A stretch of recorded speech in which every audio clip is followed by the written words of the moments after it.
Hello and welcome to the show. Oh, Yaris, come back here. You must be killed. Ooh, don't run into that thing. I'm here on Forza Horizon 2 with another city car build. Come here, Yaris.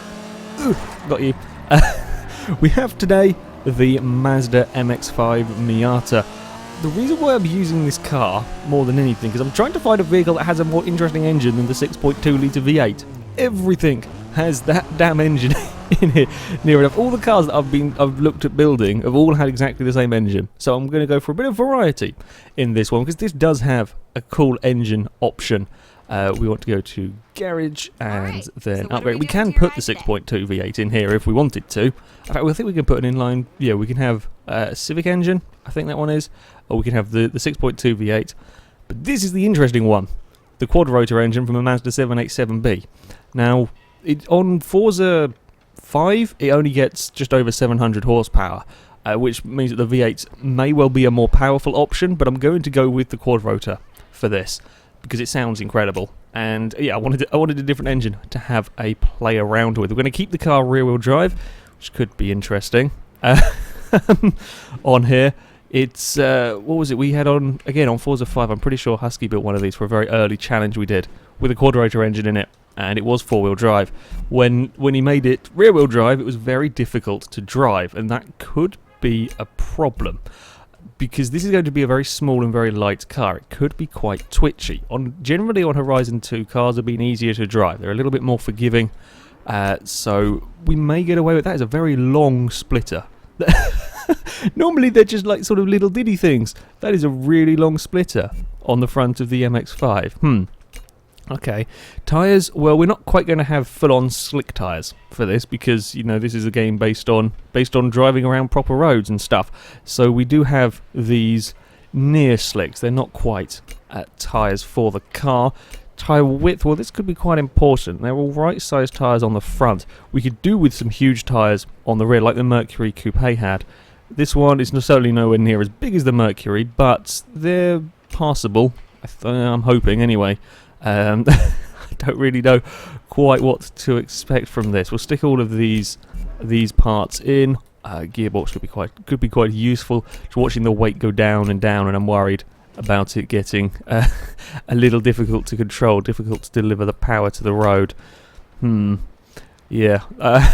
If it does only have like 700 and sort of, I think it's about 720 horsepower is what you got on Forza 5, then we might be just about controllable. These may well have the highest PI of any car we use as well, watching it shoot up at the moment. Hold on. Why is that putting the PI down? Surely putting a race suspension should make the car... Surely there's no downside to race suspension. It's lighter. The car... I don't quite know that one. Okay. Doesn't quite make sense to me. Surely that would make the car better. Oh well, there are the occasional odd things with the PI that you've got to look out for. It's a slightly different. It works in a slightly different way, I'm presuming, to Forza 5. As stuff doesn't quite affect it in the way that I expect it to. I mean, that is a huge. That's 350 pounds gone. It's not a it's a decent-ish size change, but normally race weight reduction really changes the PI on a car. Now comes the moment of truth. How much power do we get out of it? Yeah, it's 718 horsepower again. So not as powerful as an MX-5 can be. It'll be interesting sounding and still will probably be quite damn hard to control. Okay then, we will go and give it a test. I'm slightly scared of this car.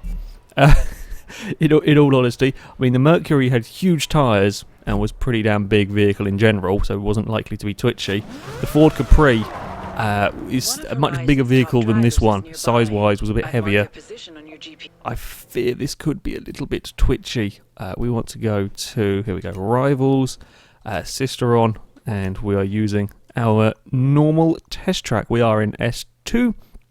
Now, our target time was set by a Noble, somewhere, there we go, this one over here, Noble M600. Within the 6 laps, the Noble set a time of 56.414. I'm now going to try and go faster with my Mazda. It could do it. I think this is more likely than the Capri and the Mercury. I think this, of all the two vehicles I've had before, I think this is likely to get the closest, partly because it has less power, It's not quite got the giddy heights of 900, so it may be a little bit easier on the power delivery, maybe a bit easier to keep under control. I fear it could be a bit twitchy though. It should be mighty quick, as it's very, very light, but whether we can keep it actually on the road, that is the question. There is an error. I don't care about the ghosts. Right, we are off. That's an aerial atom. We're not going to beat that. It is an incredible noise that comes from the quad rotor in this car. However, it is much nicer to drive than the previous two cars. Look at this. Okay, we're taking out a lamppost a little bit. Ooh, and then we're going sideways up a hill. No, I want to go... I've picked this route because it is quite a technical route. Jesus, that is quick into that corner. That's very fast. Yeah, I picked this route because it's a little bit more of a technical route than perhaps the city cars are used to dealing with. Certainly on Forza 5, Sebring that we tend to drive around, it's fairly technical for Forza 5, but of course it's nothing like this. There are no real long straights for me to contend with here. Oh dear, I'm going to get it turned in. It's so much nicer through these hairpins than the previous two cars. It's got turn in and everything. Oh dear, that's not a good line through there. Got to be careful on the bumps. One thing that will sort of kill these cars is if you hit the bumps too hard. These are not designed for dealing with... Ooh, that's a... Whoa, oh, good God. Okay, this thing is quite hard to drive quickly. It's got more grip. It's got more grip than the Capri, and more grip than the Mercury as well. You've still got to be careful on that throttle. Still got to be careful on the power delivery. Incredibly fast accelerating over here. And that's... Oh, I'm trying to look at the speed. I can't look at the speed and drive at the same time. That's just not going to work. Focus on the driving and people will see the speed. Yeah, it's very, very quick accelerating. Maybe not quite as quick as my Viper that I was messing around with before, but this is scarily fast once it gets going. But there is quite a lot of wheel spin, a little bit of twitching in a straight line. No understeer through here though. Look at that. Lovely, lovely turning. We get a little bit of oversteer as we try to leave the corner. Right, looking at the rev needle that barely moves off the maximum here. That bump is so horrible, especially in a small car like this. That's not a good line through there. Okay, can we beat the Ghost of... I thought it said Ghosts were broken. Oh well, never mind. I can't quite carry the speed. We don't quite have the ultimate rear grip in this. It's not quite there compared to the Noble that we had that was much easier to drive. Okay, how fast dare we go through here? That's so much speed that we then have to jump on the brakes for to get it slowed down for these next few slow corners. And this is the real thing the city car builds struggle with. It's getting the power down out of these corners here that can lose them quite a lot of time if you're not careful. That was much better. No wheel spin coming from the MX-5 on that one. I may do better just leaving it in second actually. And just ran a little bit wide. I got a little carried away there trying to take more speed. We've got to fight with the bump. We're running a bit wide. It's going to be a quicker lap time than the other city car builds by quite a lot. Not as quick as the Noble quite yet. How fast dare we go? I definitely think we can go quicker through there. Take out the signpost. This is looking pretty damn good actually for the MX-5. Running a little bit wide out there.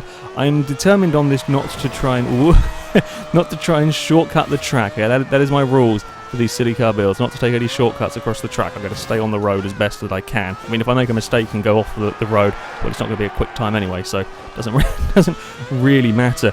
The real trick with getting a good lap time out of this car is being neat out of these. If we can put the power down out of these without wheel spin, not as good that time. Much quicker last time round out of that corner. And again out of here. If we can be neat and tidy out of these corners, we may stand a chance. That wasn't particularly neat. And be fast through here. This is a real tough one. Hit the bumps, the car gets chucked around. No, it's not quite gone quicker. This is a good car though. This is a much easier one to drive quick through there. Oh, that is terrifying. That is really scary carrying that speed through there. I've overshot this corner massively. But it can take that sort of speed. I've got to be prepared for it if we get out the other side. Decent grip in this car. Once you get it going, there is some decent grip. Big slides, 130 miles an hour through that corner. Probably more on a good lap. All of the corners here are terrifying. because there's all sorts of cambers and elevation changes to worry about that you just don't have in a normal racetrack. There are curbs and bumps. Okay, you do sort of get curbs on an actual racetrack, but nothing quite like this. Definitely think I'm going to be, it's wiser just leave it in second gear and then try and get some grip. That's not got grip. That's not got grip at all. Out of that corner. Okay, one more lap to go. Be neat and tidy. That's not neat and tidy. That's quite sideways through there. We can perhaps rescue this. No, I can't quite dare be flat out through that bit. It's not quite got the bravery. Not quite got perhaps the belief in this car. That was a better first section though. Then up this hill. The minute we start going over that crest, the rear wheels just want to light up in wheel spin. But we are quicker than that atom over here. Ooh, don't run wide, don't run wide. Just a little bit out of shape on that particular corner. It's actually going to be quite close, I think. If I can be neat here, is where we've got to be neat. That's not too bad. We've got nice drive out of the other side without too much wheel spin. Okay, break it down into this next one. Again, got to be neat out the other side. Don't get carried away on the throttle because you know you're going quite quickly. Sideways across a bump. Keep your foot down. Oh, we've gone twitchy up the other side, but we've done it. A 56.1 from the MX-5 with the quad-rotor engine in it. That is not easy. That is not at all easy to keep that car around that track. God, there is grip in this, but you are absolutely on the limit of it. Whew, we did it! The MX-5 is the first vehicle to go faster than the Noble, but it's only just, and the Noble is certainly a hell of a lot easier to drive around this track. Okay, now we're time to go find out its top speed. Now I could use the runway, for the top speed runs, and that would be the sensible thing to do. However, the runway isn't as long as it could be. I was messing around with the McLaren P1, and the McLaren P1 couldn't get to its top speed on the runway. So I'm not going to use the runway. I'm going to use the motorway. Partly because it is longer, partly because it's a hell of a lot more fun dodging traffic and corners at 230 miles an hour. So that's where I'm going to do the speed run part of this from now on. We will have to quickly go and tune the car, take off the aero parts. I'm thinking this Mazda will probably hit 240 miles an hour as well. Possibly a bit quicker, I'm not sure. It hasn't got the power of the Capri.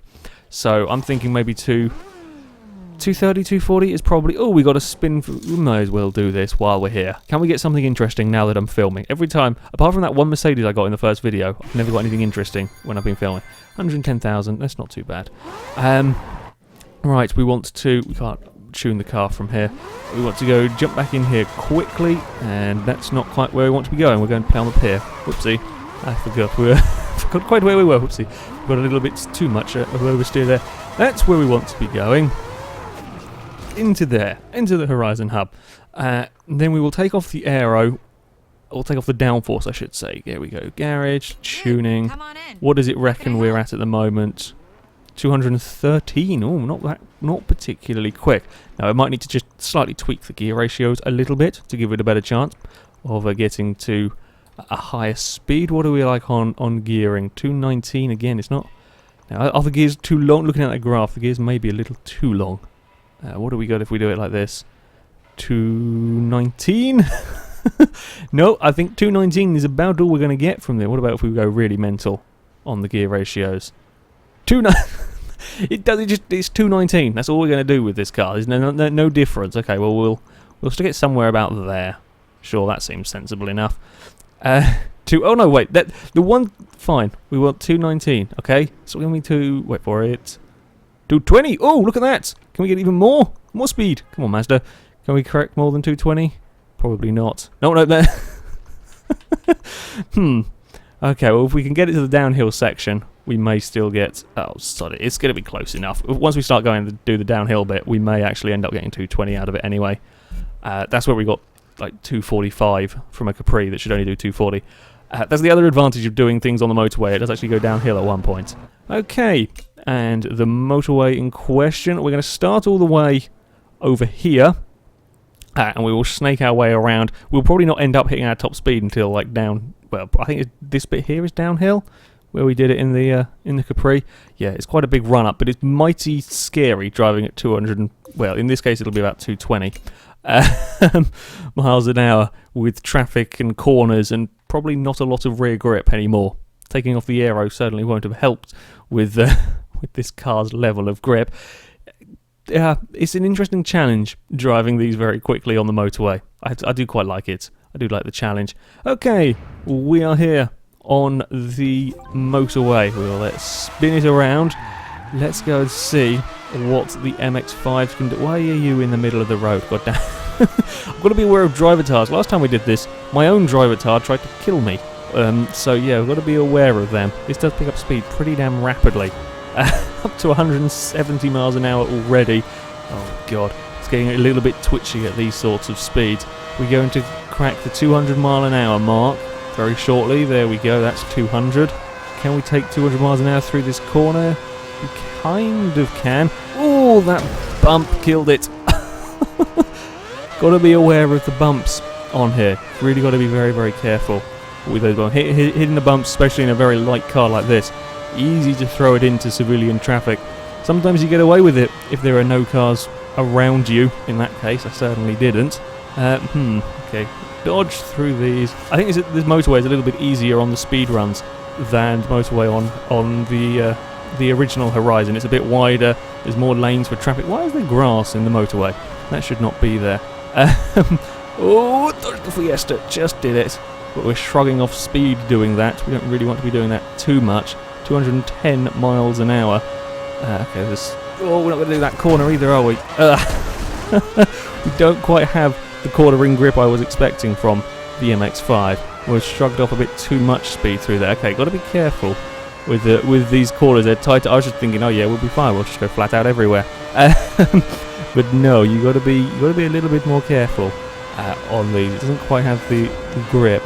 Oh, dodge the Mercedes. Oh, at this sort of speeds, even with the lower levels of traffic that we have on this game, it's still mighty tricky keeping this thing on the road. It's very twitchy. I can imagine spinning this car quite easily if I have to do a too sharp a direction change. Oh, that's a very slow Fiesta. God damn it. It's bloody hard doing these. There should now be... I'm pretty sure this is where I almost killed... Yeah, this is where we start going downhill. So if we're going to get the 220 mark out of the Mazda, this is where to do it. Lovely, flat-ish, straight-ish piece of road that goes downhill. Come on, Mazda. You can do 220 miles an hour. It's not really that good at speed running, this car. It doesn't really quite have the power. Oopsie, that's 216 miles an hour across some dirt. I'm not sure that should quite work. 270, and there we go. I think this is the final downhill stretch. Come on, car. We can get the 220. I mean, the gear ratios are actually stupidly long, in fact, on here. There we go, 220 miles an hour. And that's about all we're going to get. We can put it up a gear. It didn't seem to matter that the gear ratios were long or short. Either way, if I used the 6th gear ratio, it'd still get to the same bloody speed. Whew, okay, not the cleanest of speed runs, I will be honest, with the MX-5, but it got to the 220 mile an hour mark, and it went quicker than the Noble. Only just, but it went quicker than the Noble around our little testing circuit. So there we go, that is it for this video, guys. Thank you very much for watching, and until next time, a goodbye.